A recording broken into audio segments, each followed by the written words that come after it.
नमस्कार दोस्तों, आज मैं आपको एकादशी व्रत में सुनी जाने वाली गणेश भगवान की कहानी सुनाने जा रही हूँ। प्रेम से बोलिए गणेश भगवान की जय हो, विष्णु भगवान की जय हो। एक गांव में एक अंधी बुढ़िया माई रहती थी। वह गणेश भगवान की परम भक्त थी।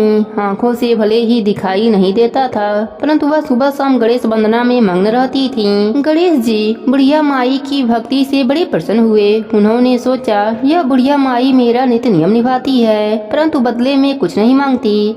भक्ति भाव का फल तो उसे मिलना ही चाहिए। ऐसा सोचकर गणेश जी एक दिन बुढ़िया माई के सम्मुख प्रकट हुए तथा बोले, माई तुम मेरी सच्ची भक्त हो, तुम मेरा नित्य नियम निभाती हो, मैं उससे प्रसन्न हूँ, अतः तू जो वरदान चाहो हमसे मांग सकती हो। बुढ़िया माई बोली, प्रभु मैं तो आपकी भक्ति प्रेम भाव से करती हूँ, मांगने का तो मैं कभी सोचा ही नहीं, अतः मुझे कुछ नहीं चाहिए। गणेश जी पुनः बोले, मैं वरदान देने के लिए आया हूँ। बुढ़िया माई बोली, मुझे मांगना तो नहीं आता, अगर आप कहें तो मैं कल मांग लूँ, तब तक मैं अपने बेटे व बहू से भी सलाह ले लूंगी। गणेश भगवान कल आने का वादा करके अंतर ध्यान हो गए। बुढ़िया माई का एक पुत्र व बहू थे। बुढ़िया ने सारी बात उन्हें बताई और सलाह मांगी। बेटा बोला, माँ तू गणेश भगवान से ढेर सारा पैसा मांग लो, हमारी गरीबी दूर हो जाएगी, सब सुख चैन से रहेंगे। बुढ़िया माई की बहू बोली, नहीं माँ जी, आप पोते पोती का वरदान मांगे, वंश को आगे बढ़ाने वाला भी तो कोई चाहिए। बुढ़िया माई बेटे व बहू की बात सुनकर सोचने लगी, यह दोनों तो अपने अपने मतलब की बातें कर रहे हैं। फिर बुढ़िया माई ने अपने पड़ोसन से सलाह लिया। पड़ोसन ने कहा, तुम्हारी सारी जिंदगी दुखों में कटी है, अब जो थोड़ा सा जीवन बचा है वह तो सुख से व्यतीत हो जाए। धन अथवा पोते का तू क्या करेगी, अगर तुम्हारी आंखें ही नहीं है तो यह तो सांसारिक वस्तुएं तुम्हारे लिए व्यर्थ हैं, अतः तुम अपने लिए अपने आंखों की रोशनी मांग लो। बुढ़िया माई घर लौट आई। बुढ़िया माई और भी सोच में पड़ गईं। वह सोचा कि कुछ ऐसा मांगूं जिससे मेरा बेटा व बहू सबका भला हो, लेकिन ऐसा क्या हो सकता है। बुढ़िया माई कभी कुछ मांगने का मन बनाती तो कभी कुछ, परंतु कुछ भी निर्धारित ना कर सकें। दूसरे दिन गणेश भगवान पुनः प्रकट हो गए तथा बोले, बुढ़िया माई तुम अपना वरदान मांग लो। गणेश भगवान के पावन वचन सुनकर बुढ़िया माई बोली, यदि आप मुझसे प्रसन्न हैं तो कृपा मुझे मन इच्छित वरदान दीजिए। मैं अपने पोते को सोने के गिलास से दूध पीते हुए देखना चाहती हूँ। बुढ़िया माई की बातें सुनकर गणेश जी उसके सादगी व सरलता पर मुस्कुरा दिए तथा बोले, तुमने तो मुझे ठग ही लिया। मैंने तुम्हें एक वरदान मांगने के लिए बोला था, परंतु तुमने तो एक वरदान में ही सब कुछ मांग लिया। तुमने अपने लिए लंबी उम्र मांग ली, आंखें मांग ली, बेटे के लिए धन व बहू के लिए पोता भी मांग लिया। पोता होगा, ढेर सारा पैसा होगा, तभी तो वह सोने के गिलास से दूध पिएगा। पोते को देखने के लिए तुम जिंदा रहोगी, तभी तो देख पाओगी। अब देखने के लिए आंखों की रोशनी भी देनी पड़ेगी। फिर गणेश भगवान बोले, तुमने जो भी मांगा है वह सब तुम्हें मिल जाएगा। इतना कहकर गणेश भगवान वहां से अंतर ध्यान हो गए। गणेश जी की कृपा से बुढ़िया माई का घर अने धन पोता पोती से भर गया। हे गणेश जी महाराज, जैसे आपने बुढ़िया माई पर अपनी कृपा करी, वैसे ही अपने सभी भक्तों पर अपनी कृपा बनाए रखना। प्रेम से बोले गणेश भगवान की जय हो, विष्णु भगवान की जय हो।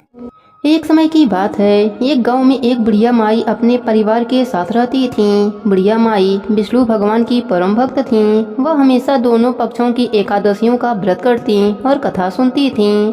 उन्होंने कभी भी व्रत में गणेश भगवान की कथा न कही न सुनी, इस कारण उनका व्रत अधूरा रह गया। पर बुढ़िया माई को इस बात का पता नहीं था।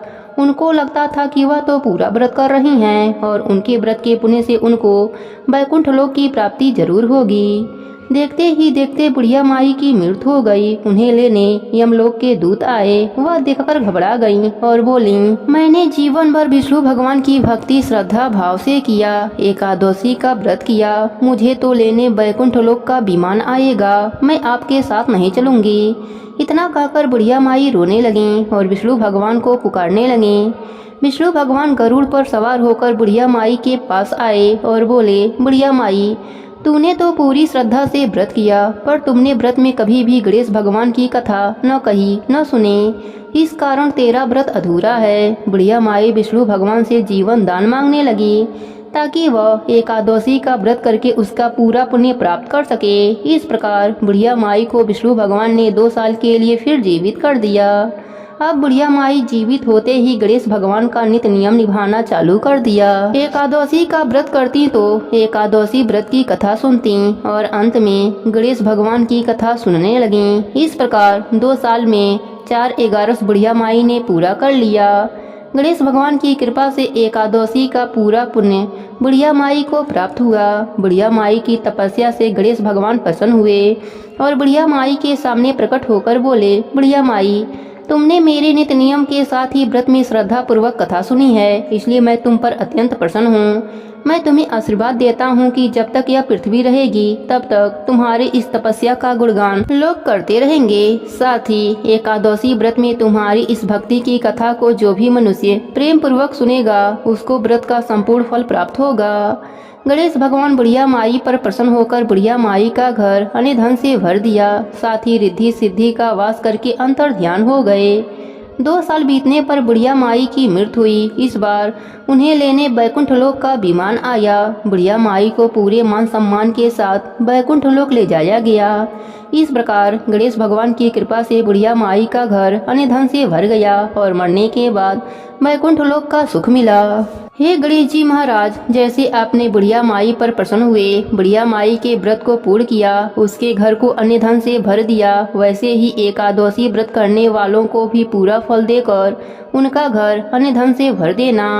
कहानी अधूरी हो तो पूरी करना, पूरी हो तो मान रखना। प्रेम से बोले विष्णु भगवान की जय हो, गणेश भगवान की जय हो। एक समय पहले की बात है। एक गांव में एक भाई बहन रहते थे। भाई बहुत गरीब था पर उसकी बहन पैसे वाली थी। जब बहन के ननद का विवाह था तब बहन ने न अपने भाई को विवाह में आने का निमंत्रण दिया, न ही कोई चिट्ठी भेजी। भाई को बाहर वाले से पता चला कि उसके बहन के ननद का विवाह है। भाई ने गांव वालों को बताया। तब गांव वालों ने अपने घर से चुनरी, बिछिया और साड़ी जैसा जिनसे बन पड़ा कन्या के लिए दिया। भाई सारा सामान लेकर बहन के गांव पहुंचा। बहन के घर जाने पर बहन की देवरानी बोली, भाभी जी, आपके भाई आए हैं। बहन ने पूछा, कैसे आए हैं और क्या पहना है? देवरानी ने कहा, पैदल आए हैं, फटी पगड़ी फटी धोती पहने हैं। बहन बोली, मेरे ससुर हवेली के सामने दुकान में बैठे हैं, मुझे शर्म आती है। भाई को बोलो पीछे के दरवाजे से आएं। भाई के आते ही बहन ने भाई को एक कमरे में बंद कर बाहर से ताला लगा दिया। एक तरफ लड़की का विवाह हो रहा था, गाजे बाजे बज रहे थे, अतिथियों को भोजन कराया जा रहा था और दूसरी तरफ भाई को कोई भी पानी तक पूछने वाला न था। भांजे की बहू को दया आई और उसने दरवाजा खोल दिया। दरवाजा खुलते ही भाई वहाँ से भागा। 2 दिनों से भूख प्यास के कारण उसे चक्कर आने लगे। रास्ते में गणेश जी का मंदिर था, वहां जाकर गिर गया। रोते रोते गणेश जी को अपनी व्यथा सुनाई और बोला, आज मेरी गरीबी के कारण से मेरी सगी बहन ने मुझे धिक्कार दिया। घर जाने पर मेरी पत्नी जब पूछेगी कि विवाह से क्या मिठाई लेकर आई हैं तो मैं क्या जवाब दूंगा। गणेश भगवान को उस पर दया आ गई और वह बोले, मेरे बगीचे से ककड़ी और तरबूज तोड़कर ले जा। भाई ने ककड़ी तोड़कर झोला भर लिया और अपने घर गया। घर जाते ही बच्चों ने पूछा, पिताजी, बुआ के यहाँ से हम लोगों के लिए क्या लाए हैं? झोला खोलते ही छोटे तरबूज सोने के गेंद में बदल गए। बाकी तरबूज काटे तो उनमें से हीरे मोती निकले। पत्नी बोली, आप बहन के घर से इतना कुछ क्यों लाए? आपकी बहन ने हम लोगों को बहुत ज्यादा दे दिया है। भाई ने कुछ जवाब नहीं दिया। गणेश भगवान की कृपा से उनके दिन बदल गए। भाई का काम धंधा जोरों से चलने लगा। धीरे धीरे गाने बने, रहने के लिए मकान बन गए। पत्नी बोली, ननद जी को बुलाकर लाओ। भाई नए कपड़े नए जूते पहनकर रथ में बैठकर बहन को लेने गया। देवरानी बोली, भाभी जी, आपके भाई आए हैं। बहन ने पूछा, कैसे आए हैं और क्या पहना है? देवरानी बोली, रथ में बैठकर खूब ठाट बाट से आई हैं। बहन बोली, मेरे भाई को बोलो कि हवेली के सामने से आए, मेरे ससुर देवर जेठ देखेंगे। भाई का बहन ने खूब स्वागत किया। भाई बोला, मैं तुम्हें लेने आया हूँ। बहन बोली, मुझे भी बहुत दिन हो गए हैं, चलो मैं चलती हूँ। भाई बहन को लेकर अपने घर आया। भाई और उसकी पत्नी बहन का खूब आदर सत्कार किए। जो चीजें मांगी सब बनवा कर दिया। बहन बोली, मुझे जूती चाहिए। भाई ने मोची को बुलाया और कहा, मेरी बहन के लिए ऐसी जूती बनाओ जो मुंह से बोले। भाई ने बहन को बहुत सारा धन देकर विदा किया, पर अभी तक वह जूती नहीं आई थी। बहन रवाना होने लगी तब मोची जूतियाँ लेकर आया। बहन के जूती पहनते ही जूतियाँ बोली, निर्धन भाई की पैसे वाली बहन, गणेश जी का बगीचा नहीं होता तो आज क्या करती बहन। तब भाई की पत्नी ने पूछा, यह कहाँ से आवाज आ रही है। भाई ने कहा, सुबह का समय है, कोई जीव जंतु बोल रहा होगा। भाई ने घोड़े गाड़ी को जल्दी जाने को कहा। बहन के जाते ही पत्नी जिद करके बैठ गई कि जूतियाँ क्या बोल रही थीं। पति ने अपनी पूरी आप बीती सुनाई कि कैसे बहन ने मुझे 2 दिन भूखा रखा, कमरे में बंद कर दिया था। भांजे की बहू ने दरवाजा खोला, तब मैं बाहर आया और गणेश भगवान के शरण में जा पहुंचा। गणेश जी की कृपा से हमारे दिन बदले हैं। उसने अपने पत्नी को सारी बात बताई। तब पत्नी बोली, अगर मुझे पहले मालूम होता तो मैं आपके बहन को कुछ ना देती। मेरा दिया हुआ सब कुछ वापस लेकर आओ। तब पति बोला, सुहासिनी की आशीष से ही हमें गणेश भगवान ने सब दिया है। अगर वह मुझे भूखा प्यासा कमरे में बंद नहीं करती तो मैं गणेश जी के मंदिर में क्यों जाता। क्या मैं गणेश जी को अपना दुखड़ा सुनाता। तुम अपना मन मैला मत करो, अपने पर तो गणेश भगवान की कृपा है और किस चीज की कमी है। फिर दोनों गणेश जी के आगे झुककर प्रणाम किया और जयकारा लगाया। हे गणेश जी महाराज, जैसी कृपा आपने गरीब भाई पर करी वैसे ही अपने सभी भक्तों पर अपनी कृपा बनाए रखना, सबके व्रत को पूर्ण करना। प्रेम से बोले गणेश भगवान की जय हो। एक समय की बात है, एक गांव में एक बुढ़िया माई अपने परिवार के साथ रहती थीं। बुढ़िया माई विष्णु भगवान की परम भक्त थीं। वह हमेशा दोनों पक्षों की एकादशियों का व्रत करती और कथा सुनती थीं। उन्होंने कभी भी व्रत में गणेश भगवान की कथा न कही न सुनी। इस कारण उनका व्रत अधूरा रह गया। पर बुढ़िया माई को इस बात का पता नहीं था। उनको लगता था कि वह तो पूरा व्रत कर रही हैं और उनके व्रत के पुण्य से उनको वैकुंठ लोक की प्राप्ति जरूर होगी। देखते ही देखते बुढ़िया माई की मृत्यु हो गई। उन्हें लेने यमलोक के दूत आए। वह देखकर घबरा गईं और बोली, मैंने जीवन भर विष्णु भगवान की भक्ति श्रद्धा भाव से किया, एकादशी का व्रत किया। मुझे तो लेने वैकुंठ लोक का विमान आएगा, मैं आपके साथ नहीं चलूंगी। इतना कहकर बुढ़िया माई रोने लगी और विष्णु भगवान को पुकारने लगी। विष्णु भगवान गरुड़ पर सवार होकर बुढ़िया माई के पास आए और बोले, बुढ़िया माई, तूने तो पूरी श्रद्धा से व्रत किया, पर तुमने व्रत में कभी भी गणेश भगवान की कथा न कही न सुनी। इस कारण तेरा व्रत अधूरा है। बुढ़िया माई विष्णु भगवान से जीवन दान मांगने लगी ताकि वह एकादशी का व्रत करके उसका पूरा पुण्य प्राप्त कर सके। इस प्रकार बुढ़िया माई को विष्णु भगवान ने 2 साल के लिए फिर जीवित कर दिया। अब बुढ़िया माई जीवित होते ही गणेश भगवान का नित्य नियम निभाना चालू कर दिया। एकादशी का व्रत करती तो एकादशी व्रत की कथा सुनती और अंत में गणेश भगवान की कथा सुनने लगी। इस प्रकार 2 साल में 4 11 बुढ़िया माई ने पूरा कर लिया। गणेश भगवान की कृपा से एकादशी का पूरा पुण्य बुढ़िया माई को प्राप्त हुआ। बुढ़िया माई की तपस्या से गणेश भगवान प्रसन्न हुए और बुढ़िया माई के सामने प्रकट होकर बोले, बुढ़िया माई, तुमने मेरे नित्य नियम के साथ ही व्रत में श्रद्धा पूर्वक कथा सुनी है, इसलिए मैं तुम पर अत्यंत प्रसन्न हूँ। मैं तुम्हें आशीर्वाद देता हूँ कि जब तक यह पृथ्वी रहेगी तब तक तुम्हारे इस तपस्या का गुणगान लोग करते रहेंगे। साथ ही एकादशी व्रत में तुम्हारी इस भक्ति की कथा को जो भी मनुष्य प्रेम पूर्वक सुनेगा उसको व्रत का संपूर्ण फल प्राप्त होगा। गणेश भगवान बुढ़िया माई पर प्रसन्न होकर बुढ़िया माई का घर अन्य धन से भर दिया। साथ ही रिद्धि सिद्धि का वास करके अंतर ध्यान हो गए। 2 साल बीतने पर बुढ़िया माई की मृत्यु हुई। इस बार उन्हें लेने वैकुंठ लोक का विमान आया। बुढ़िया माई को पूरे मान सम्मान के साथ वैकुंठ लोक ले जाया गया। इस प्रकार गणेश भगवान की कृपा से बुढ़िया माई का घर अन्य धन से भर गया और मरने के बाद वैकुंठ लोक का सुख मिला।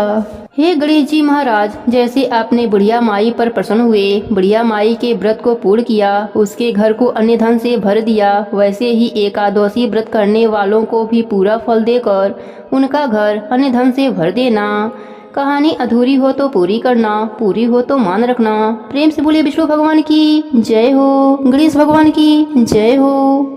एक समय पहले की बात है, एक गांव में एक भाई बहन रहते थे। भाई बहुत गरीब था पर उसकी बहन पैसे वाली थी। जब बहन के ननद का विवाह था तब बहन ने न अपने भाई को विवाह में आने का निमंत्रण दिया, न ही कोई चिट्ठी भेजी। भाई को बाहर वाले से पता चला कि उसके बहन के ननद का विवाह है। भाई ने गांव वालों को बताया। तब गांव वालों ने अपने घर से चुनरी, बिछिया और साड़ी जैसा जिनसे बन पड़ा कन्या के लिए दिया। भाई सारा सामान लेकर बहन के गांव पहुंचा। बहन के घर जाने पर बहन की देवरानी बोली, भाभी जी आपके भाई आए हैं। बहन ने पूछा, कैसे आए हैं और क्या पहना है? देवरानी ने कहा, पैदल आए हैं, फटी पगड़ी फटी धोती पहने हैं। बहन बोली, मेरे ससुर हवेली के सामने दुकान में बैठे हैं, मुझे शर्म आती है। भाई को बोलो पीछे के दरवाजे से आएं। भाई के आते ही बहन ने भाई को एक कमरे में बंद कर बाहर से ताला लगा दिया। एक तरफ लड़की का विवाह हो रहा था, गाजे बाजे बज रहे थे, अतिथियों को भोजन कराया जा रहा था और दूसरी तरफ भाई को कोई भी पानी तक पूछने वाला न था। भांजे की बहू को दया आई और उसने दरवाजा खोल दिया। दरवाजा खुलते ही भाई वहां से भागा। 2 दिनों से भूख प्यास के कारण उसे चक्कर आने लगे। रास्ते में गणेश जी का मंदिर था, वहां जाकर गिर गया। रोते रोते गणेश जी को अपनी व्यथा सुनाई और बोला, आज मेरी गरीबी के कारण से मेरी सगी बहन ने मुझे धिक्कार दिया। घर जाने पर मेरी पत्नी जब पूछेगी कि विवाह से क्या मिठाई लेकर आई हैं तो मैं क्या जवाब दूंगा। गणेश भगवान को उस पर दया आ गई और वह बोले, मेरे बगीचे से ककड़ी और तरबूज तोड़कर ले जा। भाई ने ककड़ी तोड़कर झोला भर लिया और अपने घर गया। घर जाते ही बच्चों ने पूछा, पिताजी बुआ के यहाँ से हम लोगों के लिए क्या लाए हैं? झोला खोलते ही छोटे तरबूज सोने के गेंद में बदल गए। बाकी तरबूज काटे तो उनमें से हीरे मोती निकले। पत्नी बोली, आप बहन के घर से इतना कुछ क्यों लाए? आपकी बहन ने हम लोगों को बहुत ज्यादा दे दिया है। भाई ने कुछ जवाब नहीं दिया। गणेश भगवान की कृपा से उनके दिन बदल गए। भाई का काम धंधा जोरों से चलने लगा। धीरे धीरे गहने बने, रहने के लिए मकान बन गए। पत्नी बोली, ननद जी को बुलाकर लाओ। भाई नए कपड़े नए जूते पहनकर रथ में बैठकर बहन को लेने गया। देवरानी बोली, भाभी जी आपके भाई आए हैं। बहन ने पूछा, कैसे आए हैं और क्या पहना है? देवरानी बोली, रथ में बैठकर खूब ठाट बाट से आई हैं। बहन बोली, मेरे भाई को बोलो कि हवेली के सामने से आए, मेरे ससुर देवर जेठ देखेंगे। भाई का बहन ने खूब स्वागत किया। भाई बोला, मैं तुम्हें लेने आया हूँ। बहन बोली, मुझे भी बहुत दिन हो गए हैं, चलो मैं चलती हूँ। भाई बहन को लेकर अपने घर आया। भाई और उसकी पत्नी बहन का खूब आदर सत्कार किए। जो चीजें मांगी सब बनवा कर दिया। बहन बोली, मुझे जूती चाहिए। भाई ने मोची को बुलाया और कहा, मेरी बहन के लिए ऐसी जूती बनाओ जो मुँह से बोले। भाई ने बहन को बहुत सारा धन देकर विदा किया, पर अभी तक वह जूती नहीं आई थी। बहन रवाना होने लगी तब मोची जूतियाँ लेकर आया। बहन के जूती पहनते ही जूतिया बोली, निर्धन भाई की पैसे वाली बहन, गणेश जी का बगीचा नहीं होता तो आज क्या करती बहन? तब भाई की पत्नी ने पूछा, यह कहाँ से आवाज आ रही है? भाई ने कहा, सुबह का समय है, कोई जीव जंतु बोल रहा होगा। भाई ने घोड़े गाड़ी को जल्दी जाने को कहा। बहन के जाते ही पत्नी जिद करके बैठ गई कि जूतिया क्या बोल रही थीं। पति ने अपनी पूरी आप बीती सुनाई कि कैसे बहन ने मुझे 2 दिन भूखा रखा, कमरे में बंद कर दिया था। भांजे की बहू ने दरवाजा खोला तब मैं बाहर आया और गणेश भगवान के शरण में जा पहुंचा। गणेश जी की कृपा से हमारे दिन बदले हैं। उसने अपने पत्नी को सारी बात बताई। तब पत्नी बोली, अगर मुझे पहले मालूम होता तो मैं आपके बहन को कुछ ना देती, मेरा दिया हुआ सब कुछ वापस लेकर आओ। तब पति बोला, सुहासिनी की आशीष से ही हमें गणेश भगवान ने सब दिया है। अगर वह मुझे भूखा प्यासा कमरे में बंद नहीं करती तो मैं गणेश जी के मंदिर में क्यों जाता? क्या मैं गणेश जी को अपना दुखड़ा सुनाता? तुम अपना मन मैला मत करो, अपने पर तो गणेश भगवान की कृपा है और किस चीज की कमी है। फिर दोनों गणेश जी के आगे झुककर प्रणाम किया और जयकारा लगाया। हे गणेश जी महाराज, जैसी कृपा आपने गरीब भाई पर करी वैसे ही अपने सभी भक्तों पर अपनी कृपा बनाए रखना, सबके व्रत को पूर्ण करना। प्रेम से बोले गणेश भगवान की जय हो।